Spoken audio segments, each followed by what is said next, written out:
And what's your thoughts on, like, in meetings, right, when we show up, there's always one or two people that are kind of crucial to the meeting, but somebody's missing or not able to attend. So what's your advice in terms of following through with, things that you decided in the meeting that has an impact on this person who was not there, or another person that will be impacted by this decision? So what have you seen? What have you done as a facilitator in that case?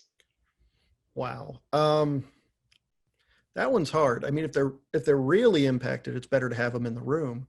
Right. Because people tend to just they tend to agree more with stuff that they had a hand in deciding. That people like to know that that their fate isn't decided for them, but that they had a hand in deciding that fate.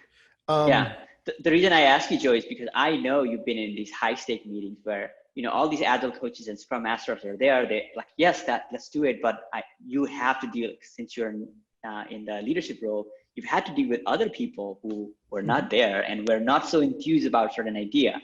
So, yeah. I mean, so what we learned was that, first off, just sending out minutes doesn't mean anything, because the vast majority of the time people don't read. So if you send out an email, just sending somebody an email won't protect you. If you look at them and you say, I sent you this email, the first thing they're going to say is, oh, I'm sorry, I didn't get it. Or they're going to say, I didn't read it. And some people feel like, oh, that's enough. Well, that's your problem. But in reality, that doesn't help, because you're creating an us versus them. It's, I sent you this email, you didn't read it, so that's your fault.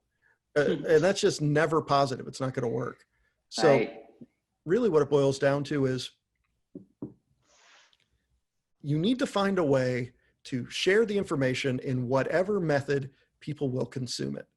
And don't plan on one. So honestly, I found myself using maybe 5 or 6 different methods, to the point where at one point, when I was working with Jira, we even had a message show up at the top of the screen when you logged into Jira that said, this is going to happen, or this is coming very soon, be prepared.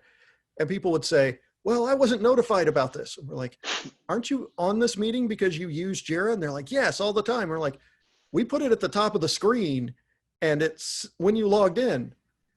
And their response was, oh, well, I didn't see it. So that was when I realized you have to just, you have to go as broad as possible. Use email, use anything at your disposal. Use text messaging if you can.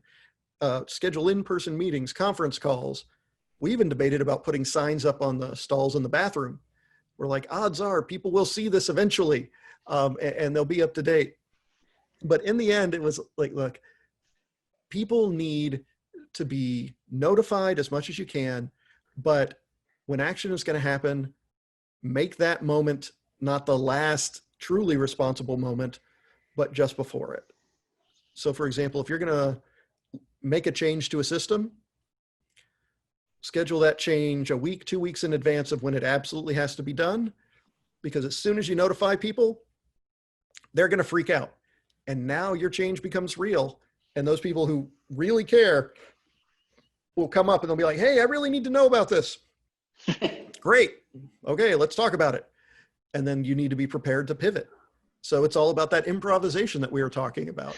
You need to be able to respond in the moment and say, okay, you finally paid attention to me. Thank you. I appreciate that you're finally paying attention to me.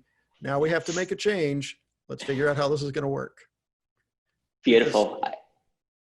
Yes. No, thank you. Thank you for connecting it like that and providing some context and some examples. And the reason why I was asking that question is that because I've seen that note on that bathroom stall that you're talking about. And I never did it. I came this close. Other people did it. Other people. Okay. All right. It was other people. So fun time, Joe. So thank you. Thank you for, wrapping and giving some context around just the meeting. Please like and subscribe if you enjoyed this video. We will sure to come back with more exciting videos on Agile topics.